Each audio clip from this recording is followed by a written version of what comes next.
Today, you can look like one of the big guys from your own backyard if you'll make those investments in a few things of quality rather than a lot of junk.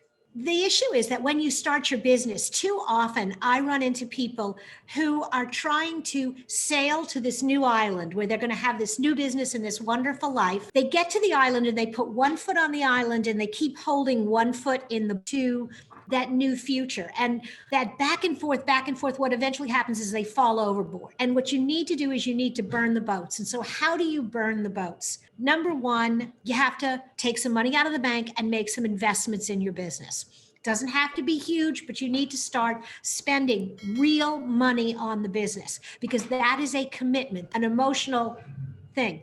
The second thing that you need to do is you need to let go of that old past. And I'll give you the example of how I burned the boats in my business. For a long time, I couldn't figure out whether I was going to be a small business marketing coach or a big business team building coach. And I kept trying to live in both of those worlds. And one day I realized I was chasing a lot of business that wasn't happening over here, and I was generating a lot of business here. And so I called up a friend of mine who was a consultant working with big businesses. And I said, I have 950 names I'm going to send you. Have a nice life. Wow. And I sent her my entire list. Talk about burning the boats. There was no way back. Once I gave her that list, there was no way to go back and, just kidding, I really want those customers. What that did is it freed me up to turn 100% of my attention to the part of my business that was actually working and focus on building an organization that 19 years later, I'm still having fun. And making money. Good. That's the whole point of business, isn't it? To make money. I can certainly relate to what you just said there as well, because there was a time in my old marketing agency, which I used to run, where we did email support as well. And it just got to a point whereby we were spending so much time doing the email support that didn't really make much money when we should have been really focused on our core product, which was about building websites, doing branding. And I just ended up with it. My business partner was like, we can make some money out of this. And I was like, no, let's just give it to somebody else because we can make way more over here. And immediately, literally overnight, our support calls dropped by about 90%. And we had so much more time to focus on the really important stuff. What other tips do you have then for small business owners? Invest in quality. A little bit of quality rather than a lot of junk. And again, a good example, I had a client in the early days. He was a consultant. His average project was selling for $15,000 to $20,000. This was not a hi, $200, have a nice day. He was selling big projects, and he was calling on these companies with a business card that he had gone to Staples, which is our local office supply store, and bought paper that you could run through your printer and punch out the cards. And he was walking in there with these cheap, and I was like, dude, it's not that expensive. Spend $100, get a nice weight card, have it professionally designed, walk in there with something that somebody goes, oh, you're legit, a website. This is the most amazing opportunity for businesses. We didn't have this 25 years ago.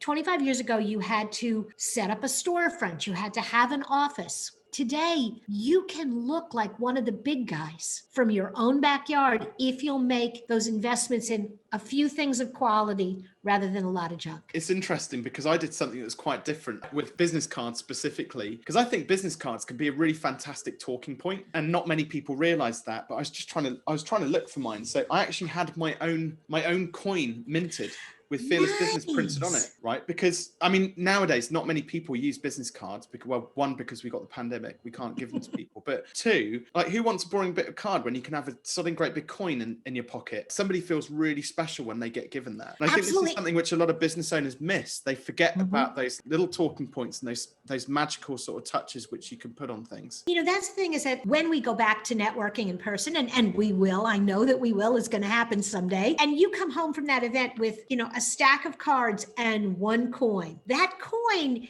It's going to sit on your desk. You're not quite sure what to do with it, but it's going to be there as a reminder for way longer than those cards that I'm going to toss as soon as I get them entered into my CRM system. Absolutely. Again, just going back to sort of burning the boats as well, because I think there's a lot of people who'll be listening to this who they are maybe currently employed and looking to set up their coaching or consulting business or freelance business and worried about taking that sort of leap of faith. And I always say to people as well, you don't necessarily burn all of your boats, just burn a few of them. Could you go go down to doing like 3 or 4 days a week rather than maybe 5 days a week? Absolutely. I think that you have to have a plan.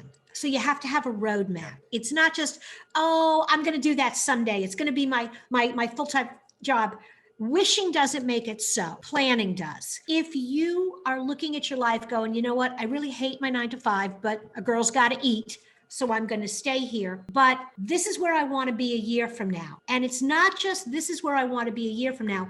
These are the steps I'm going to take to get me there, and to commit to, I'm going to do this, then I'm going to do this, then I'm going to do this. When I get to this milestone, I'm going to tell my boss I'm dialing back a little bit. And when I get to this level, I'm going to tell my boss I'm dialing back a little bit. And when I get to this level, I'm going to say goodbye, because you're never going to make that leap halfway across the ocean if you don't have those interim steps.